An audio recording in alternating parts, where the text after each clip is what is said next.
L'Association des maires de France est invitée également au micro de Sud Radio. Nous sommes en compagnie de Caroline Doucerin, qui est maire des Loges en Josas, en Île-de-France, membre de l'Association des maires de France. Bonjour Caroline. Bonjour.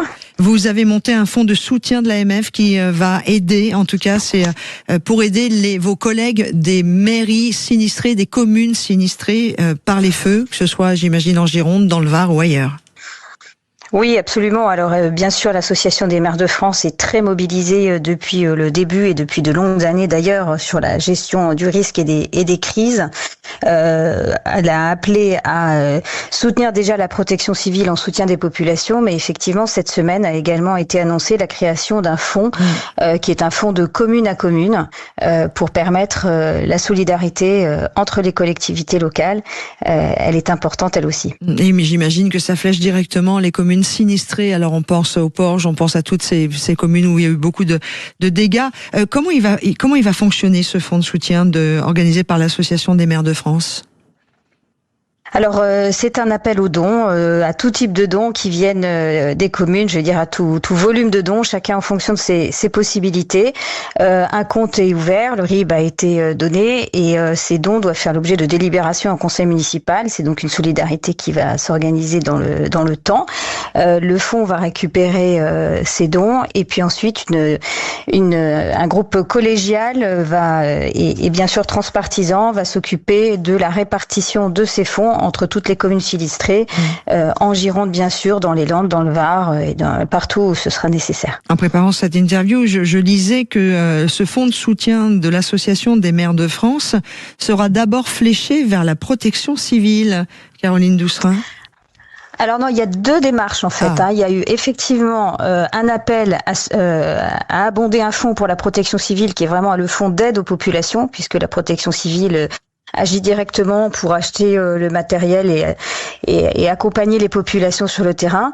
Et en parallèle, soucieux d'aider les collègues dans les collectivités locales qui vont devoir faire face dans leur mairie à tout un tas d'enjeux exceptionnels de relogement, de continuité du service public, même pour préparer la rentrée, donc quelque chose qui va s'inscrire plus dans la durée, dans la reconstruction. C'est une aide de commune à commune qui est donc un fonds d'une autre nature. Voilà, il y a deux démarches parallèles. Très bien.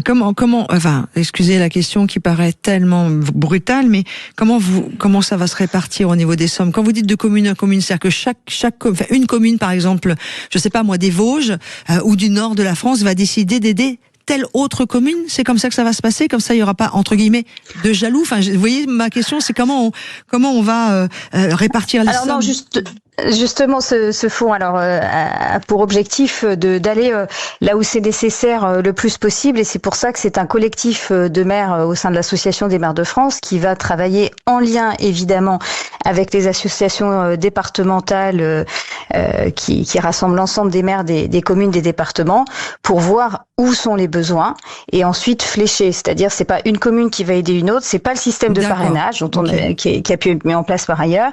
C'est un système collectif où on ira vraiment au plus juste aider les communes qui sont en difficulté. Quelles sont les principales demandes des maires des communes sinistrées qui vous remontent?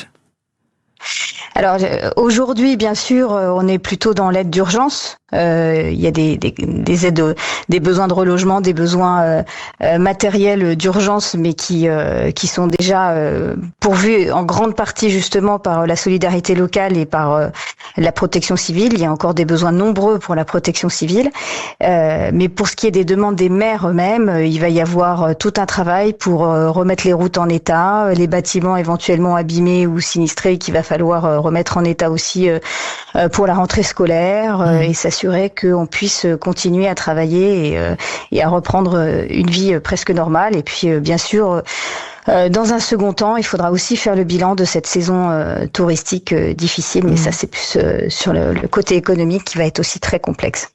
Merci beaucoup d'être intervenu sur l'antenne de Sud Radio. Vous êtes, je le rappelle, la maire des Loges en Josas, Caroline Doucerin, et vous êtes membre de l'Association des maires de France. Une fois de plus, voilà, cet épisode dramatique de notre histoire aura mis en avant la solidarité, l'importance des pompiers, des gendarmes, des forces de l'ordre, des maires, de tous les solidaires et de tous les gens qui sont venus en aide. Merci à tous, merci beaucoup. Merci à vous. Et bon courage à vos collègues maires de France. Et on le sait, on le savait déjà avant, mais on sait à quel point le maire, c'est important dans une commune, peut-être même l'homme ou la femme la plus importante dans notre vie au quotidien.